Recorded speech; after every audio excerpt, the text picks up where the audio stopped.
আসসালামু আলাইকুম। হ্যালো সবাইকে। কি অবস্থা সবার? সেদিন ঘুম থেকে উঠে ওয়েদার অনেক ভালো লাগছিল। হালকা সানলাইট ছিল কিন্তু বাইরে অনেক ঠান্ডা ছিল। তো ওই দিনটা ছিল একটা ঘোরাঘুরির দিন। ফার্স্টে ঘুম থেকে উঠে রেডি হয়ে যাচ্ছিলাম ডক্টরের কাছে। একটা ডক্টর অ্যাপয়েন্টমেন্ট ছিল আমার হাজব্যান্ডের। ডক্টর দেখানোর পর আমার ইনলস হাউসে যাই, সেখানে গিয়ে লাঞ্চ করে দেন তাড়াতাড়ি রেডি হয়ে আমরা বের হই জ্যাকসন হাইটে যাওয়ার উদ্দেশ্যে। আমার ননদ আর আমার শাশুড়ি আর আমার হাজব্যান্ড সহ। সো আমরা যাচ্ছিলাম সেখানে, কারণ আমি এখানে আসার পর যেহেতু জ্যাকসন হাইটে যাওয়া হয়নি, অ্যান্ড ওখানে পুরো Bangali area, Bangali shop, Indian shop, Pakistani shop, সেগুলো ঘুরে ঘুরে দেখছিলাম। অ্যান্ড আমাকে সব কিছু আমার ননদ এন্ড আমার শাশুড়ি দেখাচ্ছিল, বুঝাচ্ছিল অনেক শাড়ির দোকান, সালোয়ার কামিজের দোকান।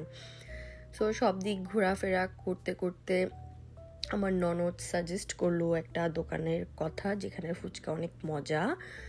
আর আমার হাজব্যান্ড অনেক বেশি বোর হচ্ছিল, কারণ ও মোটেও হাঁটাহাঁটি করা এগুলা পছন্দ করে না, বাট আমাদের জন্য আসতেই হলো। অ্যান্ড দেন সেখানে গিয়ে অনেক কিছু দেখলাম মেনুতে। দই ফুচকা, ঝাল ফুচকা, চটপটি, তারপরে অনেক রকমের চানা চাট টাইপের অনেক কিছু ছিল যেগুলো আমাদের বাংলাদেশে অনেক অ্যাভেলেবেল। তো এরপর এখানে আমি খাচ্ছিলাম ঝাল ফুচকাটা।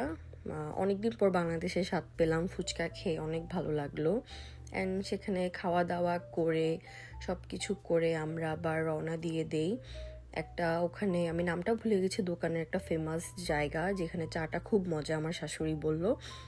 এরপর ওখানে চলে যাই চা নেওয়ার জন্য। গাড়িতে আমার শাশুড়ি আর আমার হাজব্যান্ড বসা, আমি আর আমার ননদ নিলাম।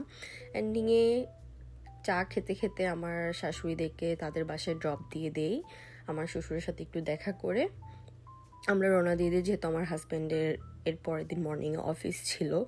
সো স্টে করা সম্ভব ছিল না ওই দিন ওখানে।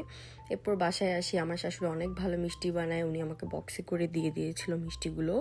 আমি যেহেতু কালো জাম অনেক পছন্দ করি, সো কালো জাম ছিল, রসগোল্লা ছিল, একটা স্যান্ডউইচ মিষ্টি ছিল, ওটা আমি ফার্স্ট টাইম খেয়েছি। অ্যান্ড সব কিছু অনেক ভালো ছিল। অ্যান্ড এই তো, সবাই ভালো থাকবেন, আল্লাহ হাফেজ।